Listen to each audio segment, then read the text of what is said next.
Ser Podcast. Hola, ¿qué tal? Bienvenidos a un nuevo episodio del Cine en la Ser. Tras la fiesta del cine, Marvel saca su artillería con Doctor Strange en el multiverso de la locura. Una película diferente que abre un universo infinito a los superhéroes. Os contamos si vale la pena y hablamos con su director, con Sam Raimi. Además, llegan a la cartelera películas de autor rezagadas como lo nuevo del director de Florida Project y Onoda. También tenemos cine español y, por supuesto, series. Le metemos mano al Watergate con Julia Roberts. ¡Acción!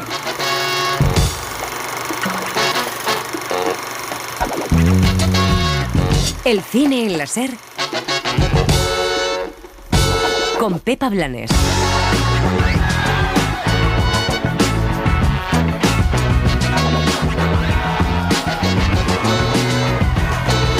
Nuevo estreno de Marvel, Doctor Strange, con la mano de Sam Raimi y el rostro de Benedict Cumberbatch para entrar en el multiverso. No puedes controlarlo todo, Strange. Has abierto el portal entre universos y no sabemos quién o qué lo atravesará. Y desde Estados Unidos también hay cine de autor, como Red Rocket, película de Sean Baker con Simon Rex, sobre el porno, el sexo, en un cuento sobre la fragilidad del sueño americano en la era Trump. Su último trabajo fue hace más de 17 años. Es muchísimo tiempo sin trabajar. Vale, le voy a ser sincero, soy actor porno. El cine español suma otro estreno, Culpa, de Ivonne Cormenzana, con Manuela Bellés y Andrés Gertrudis, sobre una víctima de una agresión sexual que se aísla en la montaña. Ay, mira, no. O sea, no sé qué ha pasado, te lo juro que no. No, vamos, que estábamos bailando, yo estoy borracha, hacía tiempo que no, tío. Onoda es una mirada diferente a la Segunda Guerra Mundial, la dirige el francés Arthur Harari, tiene el sello de Cannes y cuenta con varios intérpretes japoneses. Isaura vuelve al cine con su corto Goya 3 de mayo, un retrato antibelicista en el que rinde homenaje al maestro aragonés de la pintura. Que creo que los desastres de la guerra de Goya y el Guernica de Picasso son las manifestaciones más claras y más evidentes y totémicas casi, ¿no?, sobre la guerra. Nos vamos a la nieve, al rodaje de La Sociedad de la Nieve, la superproducción que prepara J. Bayona para Netflix. Es súper fácil. Como todo lo de Bayona. O sea, desde imposible, imagínate. Y en televisión tenemos Culebrones políticos con mujeres, Primera Dama, y Gaslit con Julia Roberts, una mirada a la mujer que quiso destapar el Watergate y no la dejaron. ¿Quieres saber por qué hice esos comentarios contra la guerra? Pues porque mi propio hijo Jay está allí en esa selva olvidada de Dios luchando por su vida ahora mismo y rodeado de hombres que quieren matarle.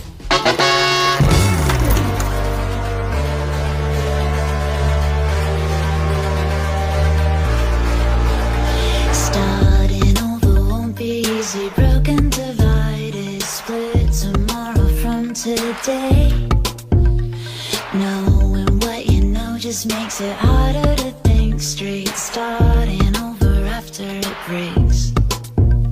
Starting over when the story's got an astounding twist. You better turn that page. When push it comes to shove, we do not fall out of love. We double down, we do not fade. For all I know. Hola, ¿qué tal? Bienvenidos a El Cine en la Ser. Una semana más vamos a hablar de taquilla después de la fiesta del cine, también de los resultados positivos de Alcarrás y también con la llegada de un nuevo estreno con vocación de arrasar en los cines, como es Doctor Strange, que enseguida comentamos. Elio Castro, José Manuel Romero, ¿qué tal? ¿Cómo estáis? Hola, ¿qué tal? Muy bien. Hola. Bueno, dato positivo el de Alcarrás, segunda película más taquillera del primer fin de semana, batiendo algunos récords, haciendo pues muchísima caja para una película de autor en catalán, o sea que de momento el cine independiente, el cine de autor no está muerto, hay gente que de vez en cuando quiere verlo, con lo cual nos alegramos también mucho, ¿no? Hombre, es muy positivo que una película como Alcarrás, que desde el principio tenía una vocación, digamos, minoritaria, pues se haya visto en Berlín, haya ganado el Oso de Oro y luego haya sido un tirón para la taquilla. Hay mucha expectación. Yo el otro día vi la película, me encantó, y había la sala relativamente llena, no las salas estas de cine de arte y ensayo, ¿no? Sino era un cine comercial, o sea, era una sesión comercial, ¿no? Y yo espero espero que todavía continúe el tirón algunas semanas más. Yo la he vuelto a ver esta semana. O sea que habéis subido esa cuota de pantalla. Sí, hemos subido la cuota y pagando. Sí, yo espero han hecho un gran esfuerzo, ¿no?, por aumentar el número de copias cada vez en más cines, con cosas bonitas, ¿no?, como que va a muchos cines catalanes, incluso que no estaban abiertos, y es buena noticia que bueno, vaya ya por casi más de medio millón de euros lleva recaudado. Algo de esperanza tenemos en este tipo de cine. Pues menos mal, porque claro, luego llega el estreno del que vamos a empezar a hablar y se lo come todo, y es que vuelve Marvel, vuelve Doctor Strange con una secuela, El multiverso de la locura, dirige Sam Raimi y lidera el reparto Benedict Cumberbatch junto a Elizabeth Olsen o Rachel McAdams. Doctor Strange, con la ayuda de tanto antiguos como nuevos aliados, pues recorre estas realidades alternativas que nos depara el multiverso para enfrentarse a este nuevo adversario. Wanda. Sabía que tarde o temprano aparecerías. Cometí errores y perjudiqué a gente. No he venido hasta aquí para hablar de Westview. Entonces, ¿a qué has venido? Necesitamos tu ayuda. ¿Para qué? ¿Qué sabes del multiverso?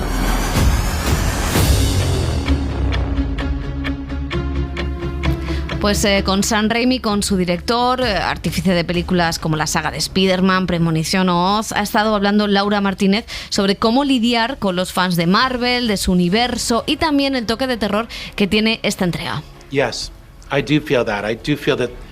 Sí, lo siento. Veo que los fans de Marvel son muy exigentes, tienen las expectativas súper altas y eso a veces es un poco desalentador. Pero cuando me siento así pienso, bueno, solo trato de reconocer lo que encontré tan hermoso en el cómic de Stan Lee y en el personaje, y me mantengo fiel a eso. Si lo hago, complaceré a esos fans.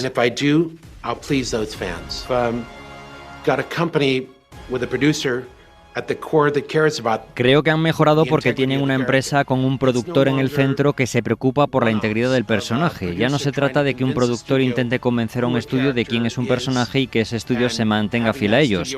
Ahora es una empresa propietaria de los personajes la que vela por su bienestar y su integridad.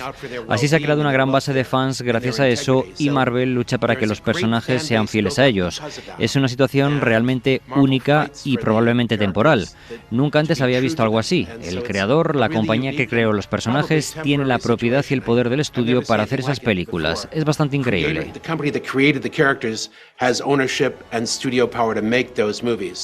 It's pretty incredible. I haven't seen every episode of WandaVision, so I'm afraid to comment with any... No he visto todos los episodios de Bruja Escarlata y Visión, así que no me atrevería a comentar como un experto. Creo que se trata más de que Wanda conozca otras versiones de sí misma y tenga una idea de quién es ella en función de esas interacciones. Eso es realmente lo que ofrece el multiverso. Es como un espejo que se sostiene frente a los personajes que conocemos viendo versiones alteradas de sí mismos.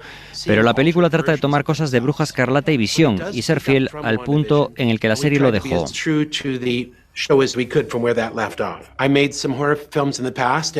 Hice algunas películas de terror en el pasado y con ellas aprendí a crear secuencias de suspense y a generar expectativas en el público, mantenerlos al borde de su asiento y asustarlos.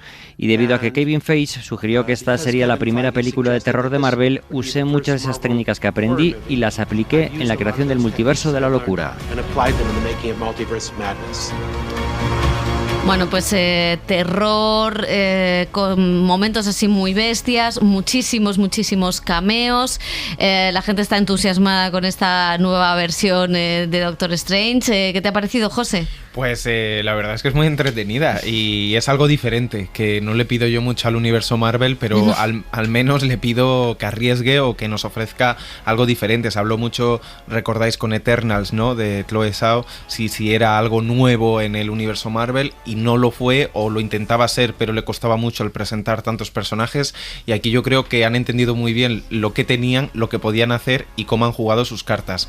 Lo primero, es muy interesante, como comentaba el Sam Raimi, el director, el trasvase que inicia Marvel entre las series de su plataforma de streaming y los taquillazos en pantalla, porque abre también un multiverso y un universo en el que las historias se retroalimentan y lleva a la gente a su plataforma de streaming y sigue aumentando seguidores contra Netflix, mientras hace buenos datos en taquilla y eso se retroalimenta y la gente va en las dos direcciones. Y luego, como decía Sam Raimi, sí que hay cosas muy interesantes que le imprime ese terror o ese terror lúdico, esa parte demoníaca, diabólica, y claro, él se lo pasa muy bien porque porque tiene esa mano de su primera trilogía, por así decirlo, que le dio a conocer, ¿no? Con Posesión Infernal, con Terroríficamente Muertos, El Ejército de las Tinieblas, y de algo de eso bebe. Luego entiende muy bien el universo Marvel, y aquí cuentan con bazas importantes, que son tener a Benedict Cumberbatch y a Elizabeth Olsen, dos personajes muy conocidos para todos los fans, que además están que se salen, sobre todo Elizabeth Olsen, que hace un tour de force y está entregadísima a este proyecto. Yo creo que le roba el protagonismo a Benedict, al pobre Benedict, y está muy bien. Y luego al final acaba siendo esa lucha, ¿no? en la realidad alternativa, en todos los universos que abre, que eso además le da a Marvel ahora la posibilidad de viajar en el tiempo, en el espacio, saltar realidades alternativas y abrir 50.000 millones de tramas donde va a poder resucitar o hacer lo que quiera con todo el universo de personajes que tiene. Es interesante porque ahora, claro, el poder es quién es capaz de recorrer el multiverso. Esa es la nueva gema preciada del universo Marvel, y la verdad que Elizabeth Olsen como villana, no habíamos visto tampoco muchas superheroínas que fueran todo el rato o brujas, ¿no? Bruja Escarlata villana, y aquí funciona muy bien porque es muy conocida y no tienes que construir un villano desde cero, aunque hay monstruos, hay de todo y van saltando pantallas todo el rato. Atención, hay 2 escenas postcréditos, como siempre. La última es un poco rollo, pero la primera, solo avanzo, no es spoiler, que hay un fichajazo en la factoría Marvel próximamente. Hay cameo sorpresa para los fans, y la verdad es que es muy divertida. Lo único que es un poco agotadora y mareante, porque está hecha casi todo en digital. No hay casi nada rodado, no como Spider-Man, ¿no? Que hay partes rodadas en ciudades o en escenarios reales. Aquí es todo por CGI entonces es un poco mareante y agotador todos los saltos que tiene la imagen. Eso se nos ha olvidado decir, que antes de la proyección pues van a ver el tráiler de Avatar, que va a ser, bueno, si ya la taquilla no revienta con Avatar. Yo lo he visto 3 veces. Exactamente, porque lo pusieron 3 veces. 3 veces. Por si una era poco, Elio, ¿qué te parece? Bueno, son estas cosas que hacen las distribuidoras. Elio 3 veces, sí, con gafas de 3D. Que Hombre, no recordaba lo que era el 3D, hacía muchísimo tiempo que en el cine no veía algo así, y nos dicen, y ahora 10 minutos de descanso por si lo quieres compartir en redes, tus impresiones. Y yo pues enfadadísimo porque lo único que quería terminar es... Bueno, veremos James Cameron, a ver cómo pinta. El final de año va a ser un poco azul, o sea que ya iremos viendo, pero ese es el gran reclamo de Disney, que por lo menos indica que no va a dejar los cines. Vamos a pasar de lo más mainstream al cine indie americano, con uno de los nombres del circuito independiente, Sam Baker, que después de Florida Project estrena Red Rocket. Es la película que compitió en Cannes y que cuenta con Simon Rex, un actor porno de verdad que, bueno, no cuenta su propia historia, pero sí tiene algunos tintes de verosimilitud. Después de no haber triunfado en Los Ángeles, este personaje regresa a su pueblo de Texas para hacer un retrato del fracaso de la América blanca de Trump. Dijiste que no ibas a volver a pisar Texas. Ya sé que os coge por sorpresa. De ti ya no me sorprende nada. Su último trabajo fue hace más de 17 años. Es muchísimo tiempo sin trabajar. He trabajado casi todos los días de los últimos 17 años. He vuelto con mi mujer la semana pasada. Voy a llamar a la poli. ¡No, joder! 10, 9, ¿En serio? 8. Hemos decidido intentarlo otra vez. Solo necesito un sitio para quedarme un par de días. ¿Qué más te da? Mikey, vete a tomar por culo. El director y el actor estuvieron en San Sebastián. El director explicaba cómo consigue retratar esas comunidades empobrecidas de Estados Unidos, y también la introducción de Donald Trump en esta película. Mis últimas películas se centran en comunidades o microcosmos a los que no pertenezco. Mi acercamiento a ellos es la de pensar cómo querría yo ser representado y tratado por un director de cine, cómo quisiera que me documentara para la gran pantalla. Busco respeto y responsabilidad. Pasar tiempo es el gran secreto, aprender, trabajar con las personas, asegurarnos de que hay autenticidad y hacerlo de manera responsable y humanizando a los personajes.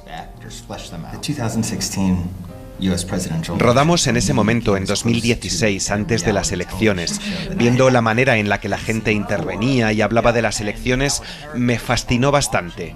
Creo que en Estados Unidos nadie veía venir la victoria de Trump, porque las encuestas no lo reflejaban, y creo que hasta el final no hubo ese giro de guión. Mirando atrás a ese tiempo, vemos una inocencia que me atraía mucho para construir la película.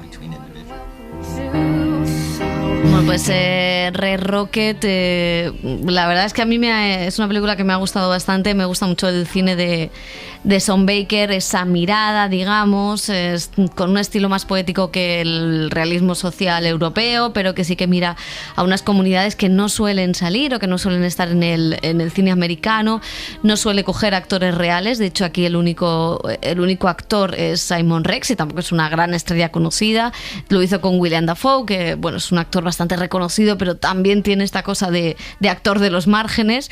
Y me gusta lo que cuenta, cómo lo cuenta, el juego con el porno, con el sexo, en una sociedad en la que está totalmente abandonada, prostituida, los paisajes, cómo enmarca a estos individuos en una zona fea, pobre, totalmente, no lo sé, desolada y sin esperanza, y luego cómo coloca la cámara, la televisión, a Donald Trump, que es la gran o esperanza o amenaza para esta comunidad, de la que se dijo que muchos habían votado por el presidente, y sin embargo en la rueda de prensa de Cannes negaba el director que esto hubiera sido así, que habían estado trabajando con toda la comunidad de vecinos y que no nada más lejos de la realidad, ¿no? Pero sí que es curioso mirar a una América que, bueno, pues que ni siquiera puede plantearse el sueño americano, ¿no? Que es como el gran mito fundacional de un país y que está presente tanto en el cine de Hollywood.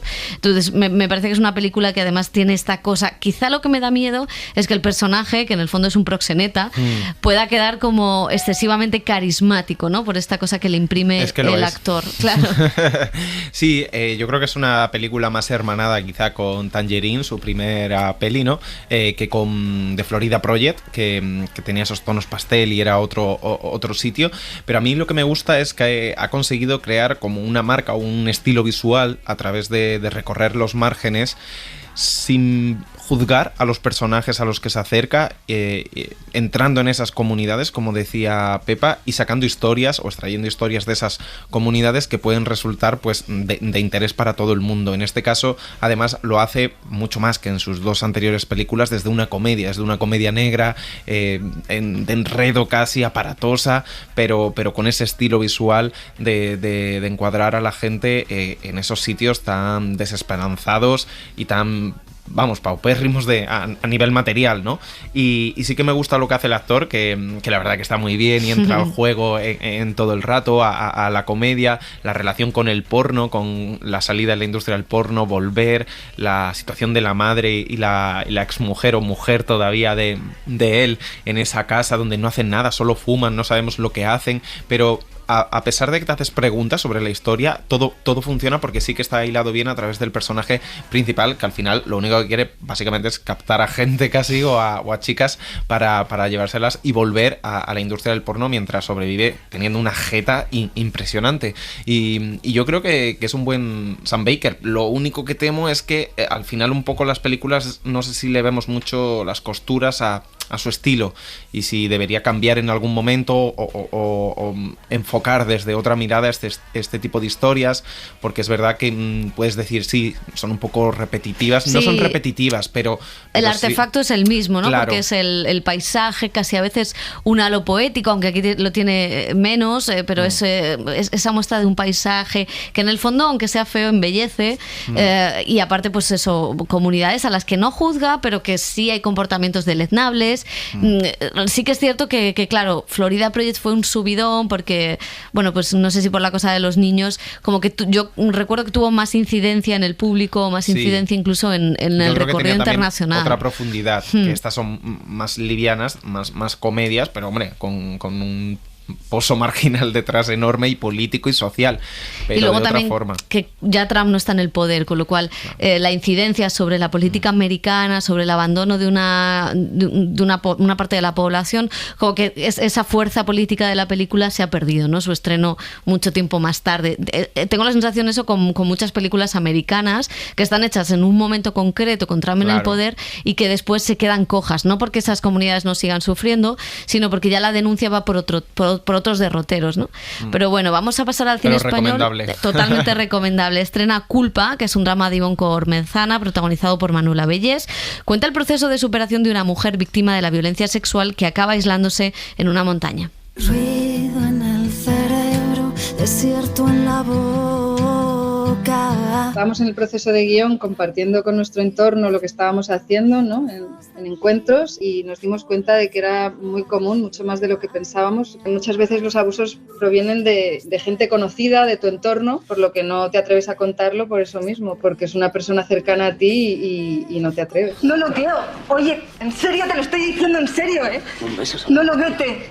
No, por favor, no hagas esto, me estás haciendo daño. Evidentemente es una historia extrema, ¿no? Por plantear que una relación sexual puede llegar a ser un hijo. También está tratado, obviamente, como una metáfora. Una mujer se aísla en sí misma. Nosotros la encerramos en una cabaña. Mira, es que he hablado con uno en el bar que me ha dicho que tienes una cabaña ahí perdida en el monte. Sí. No sé si me la puedes alquilar. Que realmente es ella misma, ¿no? Y la envolvemos de la naturaleza, que es la madre, ¿no? Ella se mete como en el útero materno y encuentra el espacio para que suceda todo lo que va a pasar, ¿no? ¿Por qué no vienes conmigo al pueblo y te llevo a un hospital? No, me voy a quedar aquí. ¿No quieres que me quede? Creo que en la película se habla del abuso, se habla del consentimiento, se habla del sexo, pero obviamente, como tú dices, se habla de la maternidad y de las sombras y de esos espacios que tampoco nos permitimos contar las madres, que es que no todo el rato deseas a tu hijo a las 24 horas del día enormemente. ¡Que te calles! ¡Que no puedo! ¡Que te calles!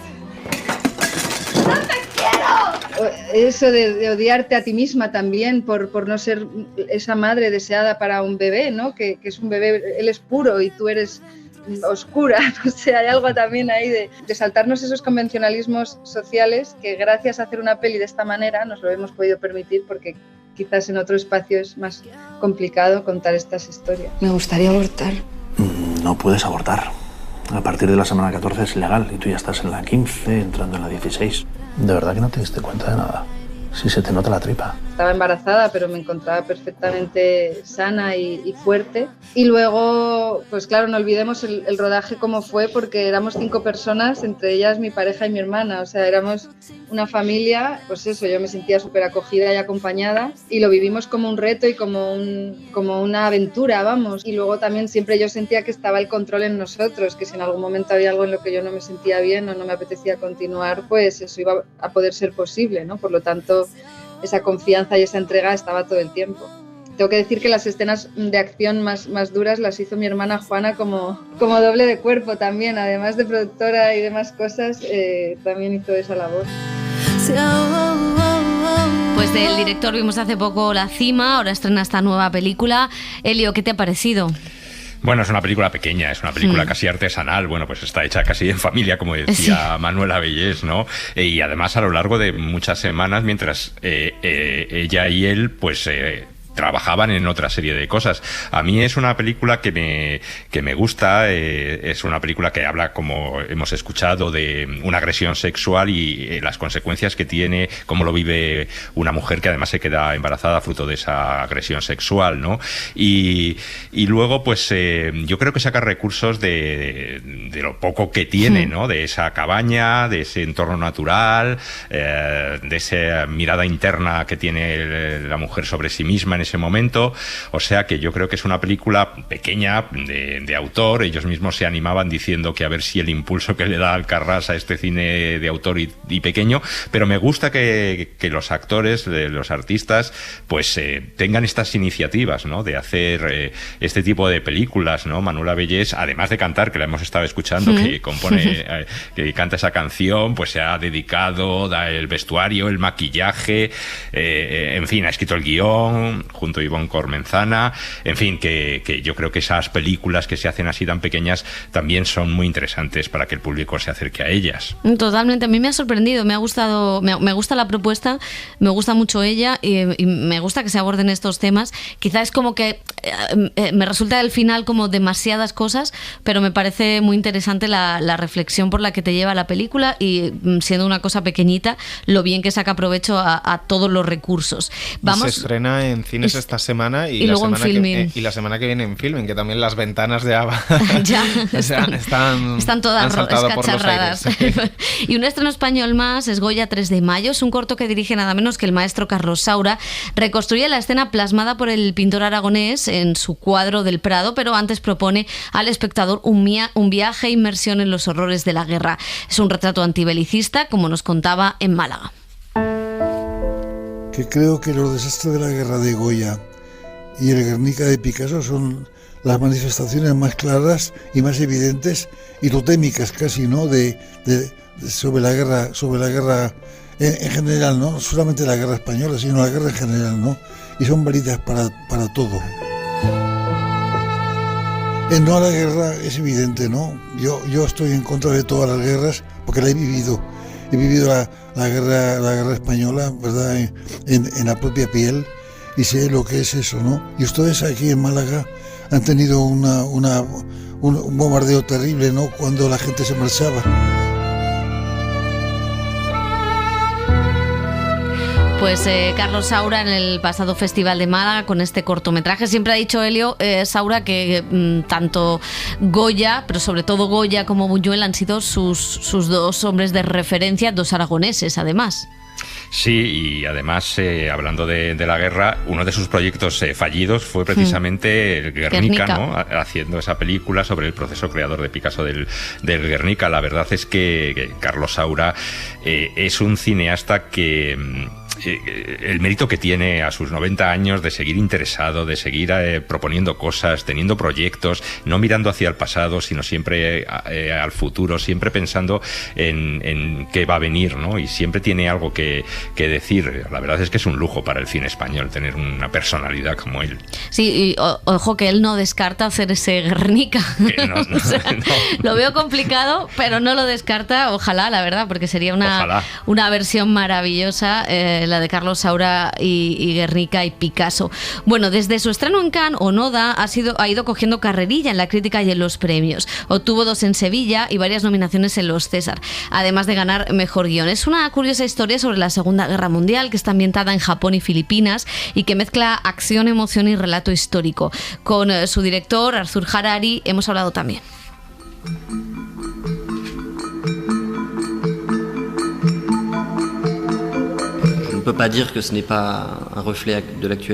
No puedo decir que no sea un reflejo de la realidad.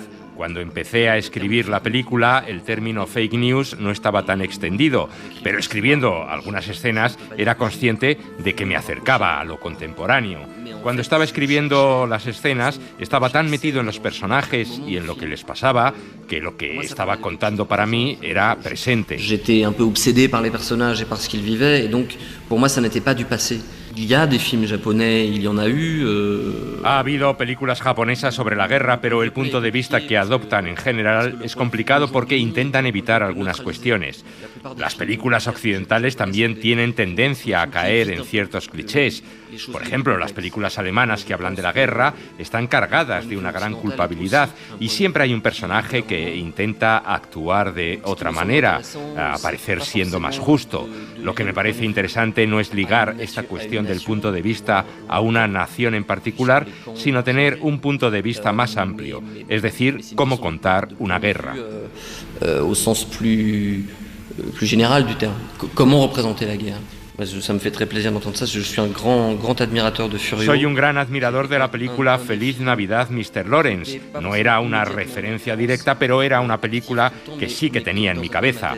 En particular me gusta esa sensación onírica que tiene. Parece que está contando la historia de 2 sueños que se encuentran. Le compte rendu d'un rêve ou de 2 rêves qui s'affrontent ou qui se mélangent.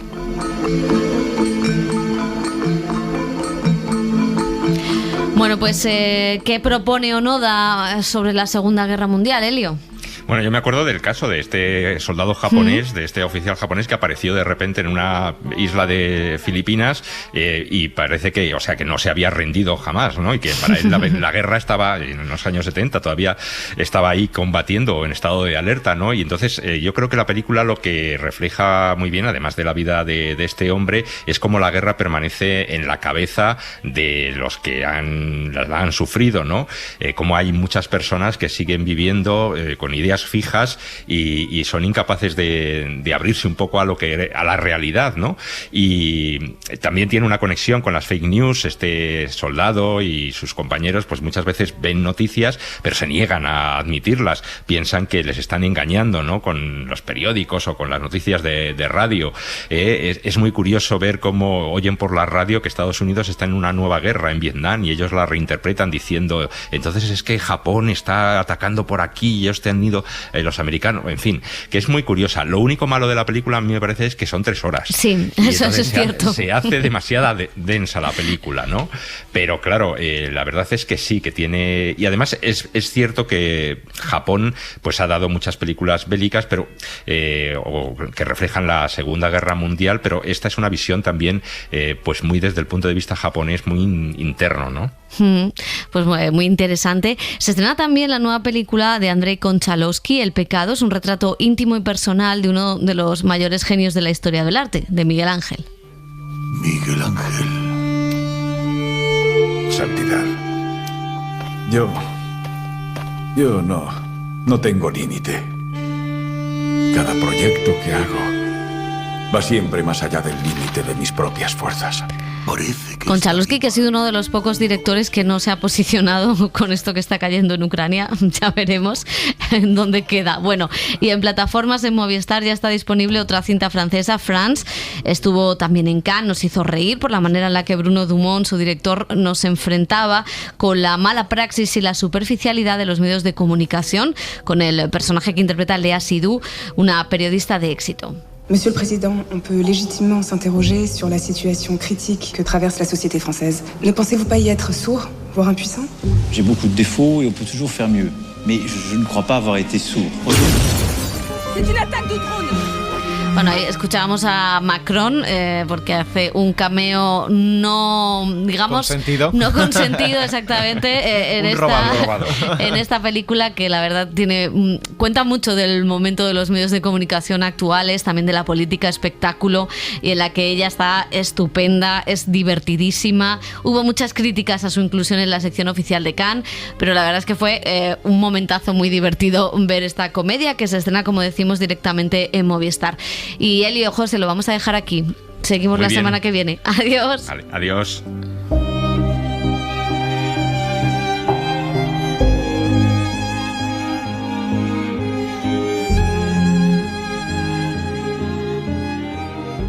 El cine en la SER con Pepa Blanes.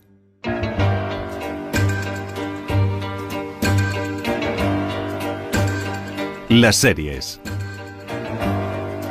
You don't own me.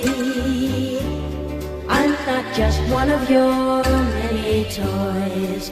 You don't own me. Don't say I can't go with. Abrimos sección de televisión y nosotros somos de pegarnos a la actualidad. Vamos a hablar de escuchas ilegales, Dani Garra. Periodismo, periodismo. Sí, pero Margarita Robles no está invitada, es el pequeño detalle que tenemos. Margarita, no lo siento. Vamos a hablar de Pegasus, vamos a hablar de otro de los casos de escuchas todavía más famoso, un poquito más famoso, en este caso, que es el caso Watergate. Exactamente. Paquita diría que esto ha existido de toda la vida de Dios. De toda la vida de Dios. Y lo vamos a hacer además desde el punto de vista de personajes olvidados, o mejor dicho, silenciados, de ese escándalo de espionaje en el que Nixon estuvo implicado. Tenemos una serie que lo hace centrándose en una mujer clave en este asunto. Fue Martha Mitchell, que fue víctima de un maltrato que da título precisamente a esa serie, Luz de Gas, Gaslit. Gaslit. Stars Play ha estrenado esta visión moderna del caso Watergate, que se centra en los inútiles subordinados del presidente, pero sobre todo, como dices, en la arrolladora figura de Martha Mitchell. Ella era la esposa del fiscal general y jefe de la campaña de Nixon, John Mitchell, y fue quien hizo saltar la alarma de la implicación de Nixon en el escándalo. Ese suceso, como sabemos, desencadenó una investigación sin precedentes que reveló lo lejos que había llegado la Casa Blanca para poder espiar a periodistas y rivales políticos. Pese a que pertenecía a la clase adinerada y que era habitual en platós de televisión y revistas, a Martha Mitchell se la desprestigió y desacreditó públicamente. Las elecciones se celebran en 8 meses, Martha. Si eres capaz de mantener la boca cerrada durante 8 meses, todo irá bien.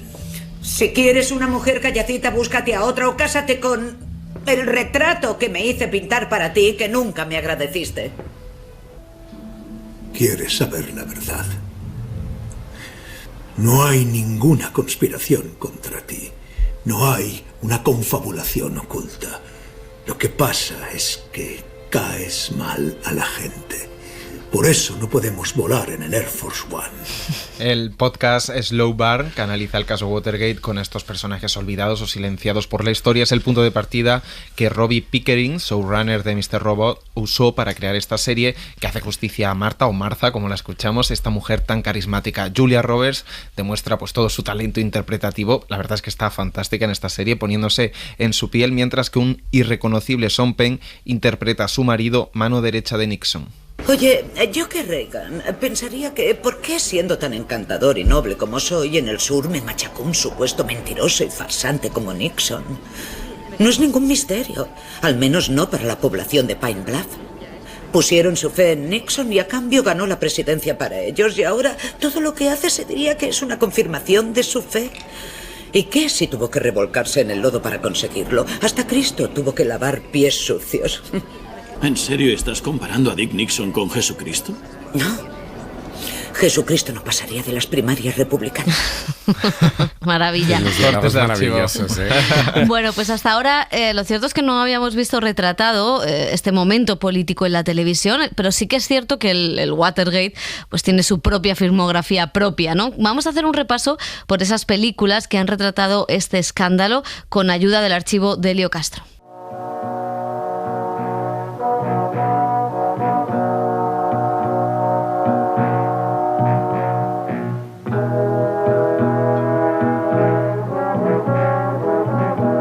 La primera película que reflejó el caso Watergate, solo unos años después de que estallara, fue Todos los hombres del presidente, dirigida en 1976 por Alan J. Pakula y protagonizada por Dustin Hoffman y Robert Redford.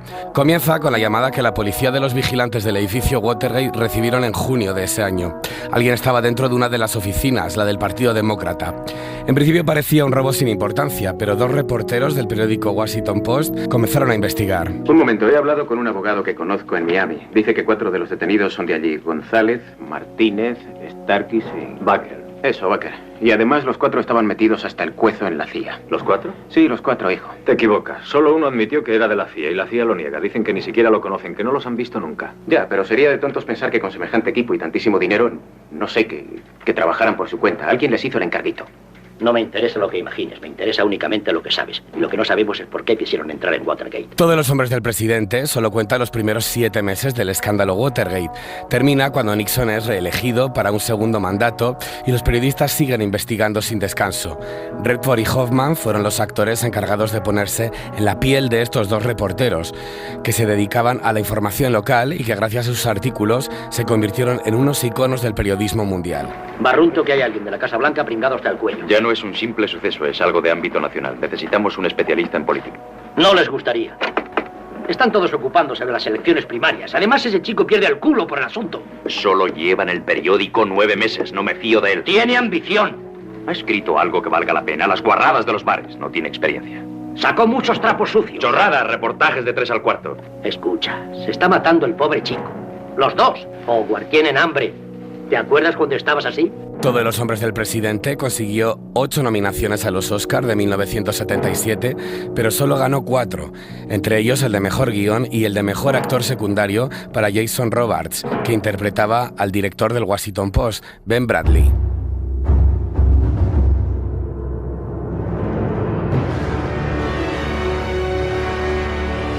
Oliver Stone recreó años después, como si fuera una tragedia clásica, la vida del presidente Nixon, de ese hombre hundido en su propia ambición y en su sed de poder. Lo hizo en Nixon, película biográfica estrenada en 1995, en la que mezcló imágenes en blanco y negro y en color, distintos formatos y un montaje trepidante. El resultado final, propio de todas las películas de Stone, ha dado pie a mucha polémica. El personaje aparece en la película como un hombre neurótico, un mentiroso patológico, violento, obsesionado con el poder y con la familia Kennedy. ¿Sabéis quién está detrás de esto? Teddy Kennedy. Sí, ahoga a una fulana en su coche y no puede presentarse a presidente. Ha quedado hundido con lo de Chappaquiddick. Sí, pero ha tenido que morir alguien para que su basura saliese en los periódicos. El cabrón de Kennedy se sale siempre con la suya, maldita sea. Para el papel de Nixon se barajaron los nombres de actores como Jack Nicholson, pero finalmente el elegido fue el británico Anthony Hopkins, un papel para el que prácticamente no se usó maquillaje ni caracterización. ¿Por qué la toman conmigo esos gilipollas? ¿Porque no les gusta mi aspecto? ¿Porque no les gusta dónde fui a la escuela? Porque no son americanos. Sí, claro, y porque no confían en América. En verano de 1977, las entrevistas televisadas que realizó David Frost a Richard Nixon obtuvieron la mayor audiencia de un programa de noticias en la historia de la televisión estadounidense.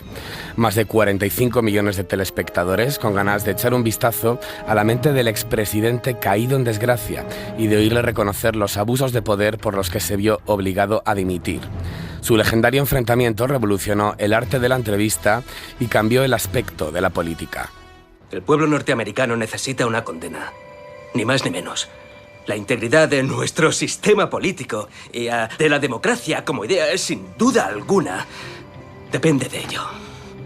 Y si en el futuro la gente, al mirar atrás, dijera que fue en esta entrevista cuando Richard Nixon quedó exonerado, estaríamos ante el peor delito de todos.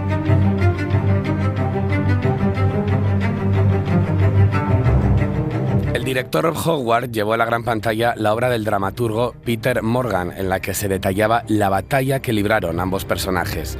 El desafío Frost contra Nixon no solo recrea las entrevistas televisadas en directo que cautivaron a Estados Unidos, sino las semanas de maniobras y negociaciones que llevaron a cabo los dos hombres y sus respectivos equipos. Frank Langella y Michael Sheen eran los dos grandes hombres a los que millones de americanos vieron por televisión. Frost carece de su clase intelectual, señor. Va a poder dictar las condiciones, reflotar su reputación, si esto sale bien. Si lo ve mucha gente y modifica su opinión, podría volver a Washington mucho antes de lo que esperábamos. ¿Tú crees? Estoy seguro. Ah, sería algo tan bueno.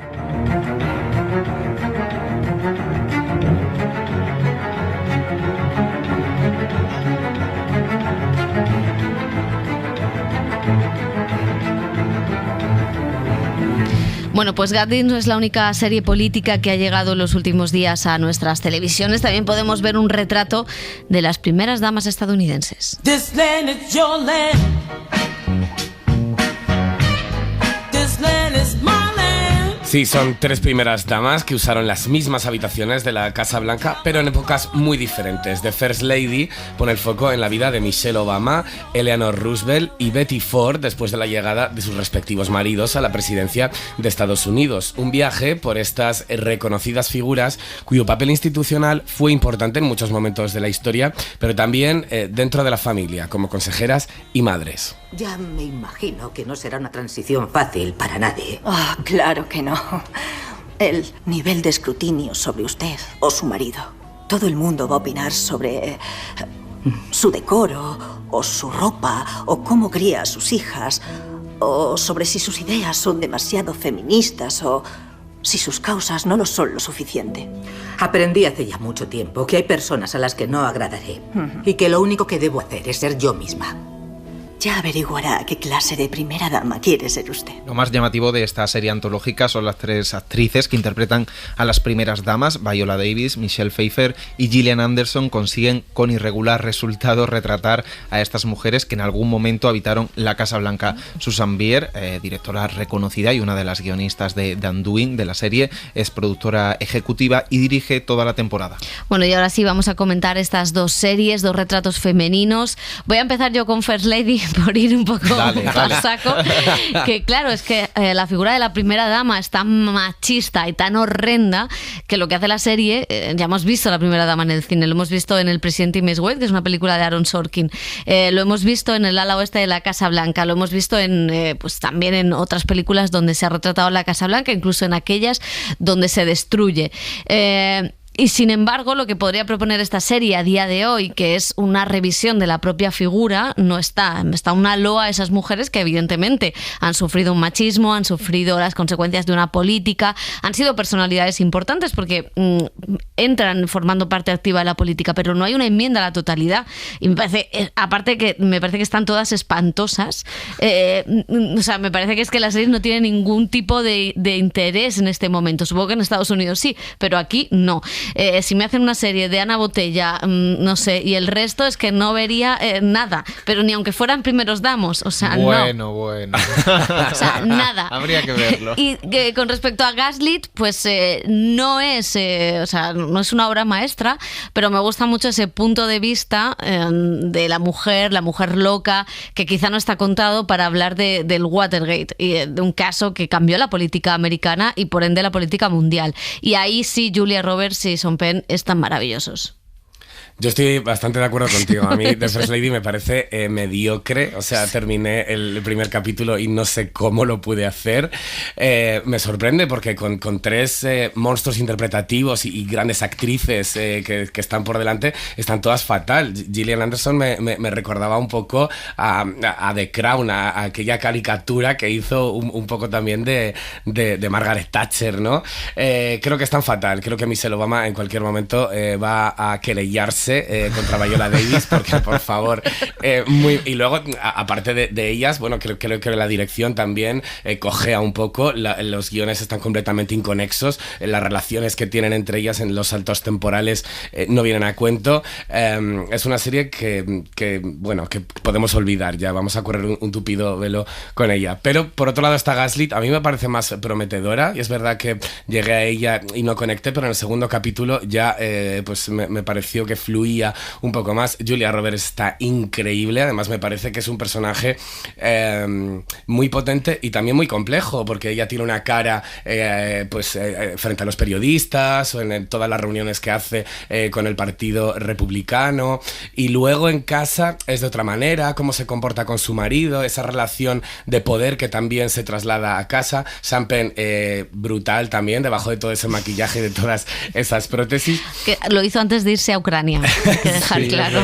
Y lo que más me gusta de Gaslit es que no pone el foco en la corrupción y en el caso periodístico que lo hemos visto retratado en muchas películas, sino más un poco en el absurdo, ¿no? En todos esos personajes que están un poco caricaturizados, que eran unos patanes absolutos, y cómo utiliza el humor, el absurdo y el cinismo incluso también para hablar pues de la política de Estados Unidos. Bueno, es que eran patanes y a la vez mamporreros, o sea, de las cloacas del Estado. Sean Penn, antes de irse a Ucrania, y sigue sin fundir sus Oscar de oro. No encuentra dónde. A Zelensky en la ceremonia de los Oscars. Yo no he visto The First Lady, pero como me la habéis recomendado tan bien, pues me voy a poner en cuanto pueda.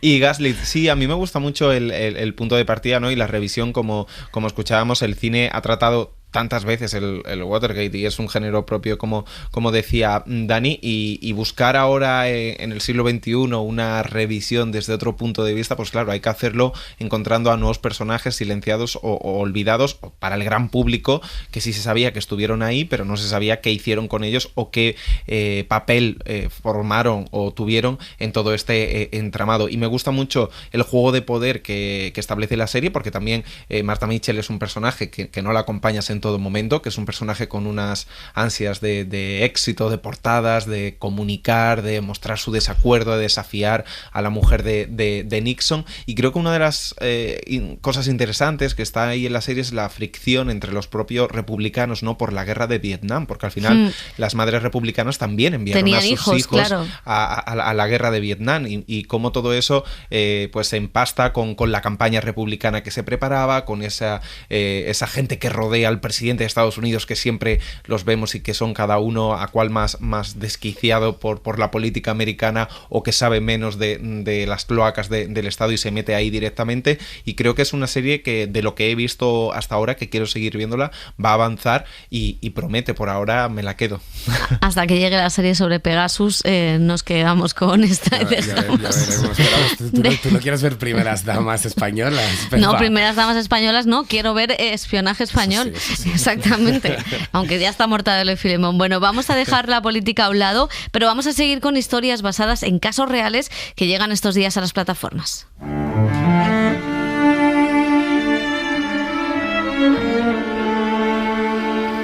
Esta semana también ha llegado uno de los grandes estrenos de HBO Max de la temporada, basado en uno de los casos judiciales más mediáticos de los últimos años en Estados Unidos. En 2001, Michael Peterson llamó a emergencias buscando ayuda porque su mujer se había caído por las escaleras. Cuando la policía llegó, ella estaba muerta y él fue detenido como principal sospechoso.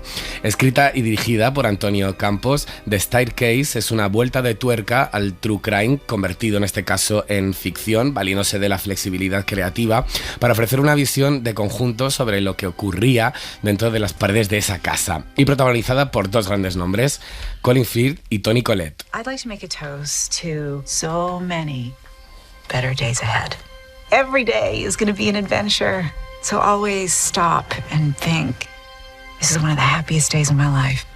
Los aficionados al género ya habrán devorado el documental del mismo nombre que en 2004 estrenó en el Canal Plus francés Jean-Xavier Delestret, creo que lo he dicho bien, donde exploraba el caso de un novelista y la sospechosa muerte de su mujer. Como todo true crime, que se respete todo lo que vamos descubriendo durante los episodios, funciona como giros de la trama, y en The Staircase hay muchos, tantos que estas revelaciones también toman por sorpresa en muchas ocasiones al abogado defensor de Peterson, obligado pues a racionar al caso que está construyendo la Fiscalía para poder rebatir sus argumentos. La serie documental completa, a la que se han añadido capítulos a lo largo del proceso judicial, se puede ver en Netflix.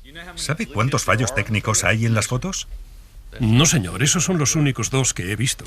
Ron encontró varias fotos donde hay diferencias prácticamente imperceptibles, pero que resultan muy significativas. Entre dos fotos que la policía sacó al mismo objeto en un momento en que Michael Peterson estaba en algún lugar bajo vigilancia policial o fuera de su casa. Y otro caso real de un criminal convertido en serie de ficción, también ha llegado en los últimos días, es el de Clark Olofsson, un criminal sueco que se convirtió en una de las personalidades más controvertidas de la historia contemporánea, condenado por varios cargos de tráfico de drogas, intento de asesinato, asalto y decenas de robos a bancos. Ha pasado más de la mitad de su vida tras las rejas y fue el creador del llamado síndrome de Estocolmo durante un fallido atraco a un banco donde se ganó el favor de todos los presentes. Bill Skarsgård, que es el último payaso de las películas de It, interpreta a este criminal en la serie Clark, que caía demasiado bien en Suecia. Esta serie está basada en su propia autobiografía y se puede ver completa ya en Netflix. Me llamo Olofsson, Clark Olofsson. Os voy a contar toda la puta historia. Es probable que hayáis oído hablar de mí, un criminal conocido. Me conocerían como el tipo del síndrome de Estocolmo en todo el mundo. Me cago en mi vida, tendrían que haberlo llamado el síndrome de Clark Olofsson. Si no podía ser el mejor en ser el mejor, por cojones que sería el mejor en ser el peor.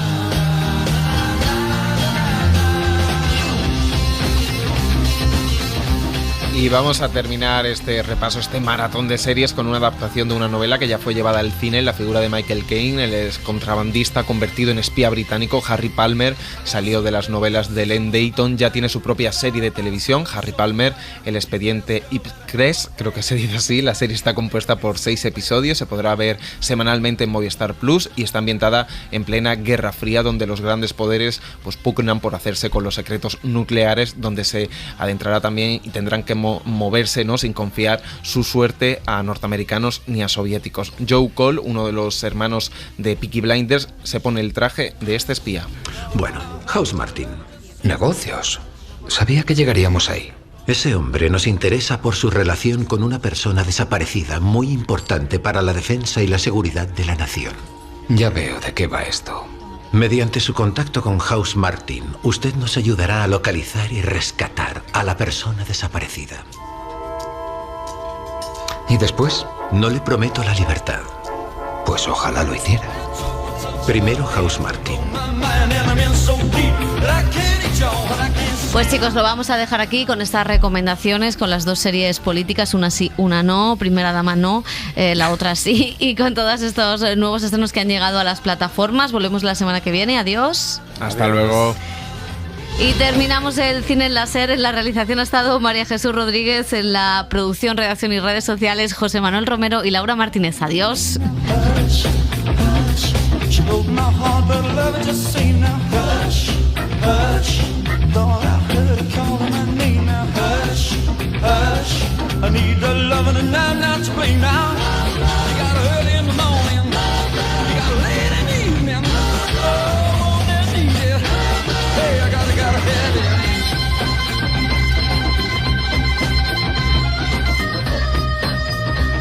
Suscríbete al Cine en la SER. Escúchanos en directo en la SER los sábados a las 7:30 de la mañana y los domingos a las 3 de la madrugada. Cadena SER. La radio.